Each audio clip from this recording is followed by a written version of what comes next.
গেছে, এই চিন্তাটা চলে আসে। কারণ দুনিয়াটাই ধোঁকা।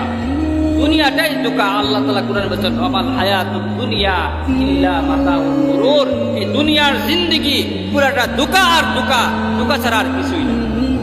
এজন্য ইয়ার হাজিরিন, এই দুনিয়ার পিছনে পড়ে সময়টাকে নষ্ট না করে, দুনিয়া সব ঠিক মতো থাকলে আপনি চলে যাবেন। আপনি কি নিয়ে যাবেন এই হিসাব আপনাকেই দিতে হবে। কত মানুষ এমন আছে নিজে, তার সন্তান, তার পরিবার পরিজনের খাবারের জন্য সুদ, ঘুষ, অন্যায় অবিচারে লিপ্ত হয়, মালে ভেজাল দেয়। উদ্দেশ্য কি? 2 টাকা বেশি উপার্জন করবে, 2 টাকা বেশি উপার্জন করে সন্তানদেরকে খাওয়াবে, স্ত্রীকে খাওয়াবে, মা বাবাকে খাওয়াবে।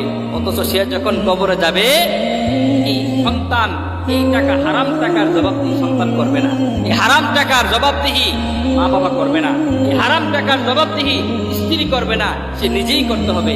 অথচ আপনি কি পরিমাণ বোকা!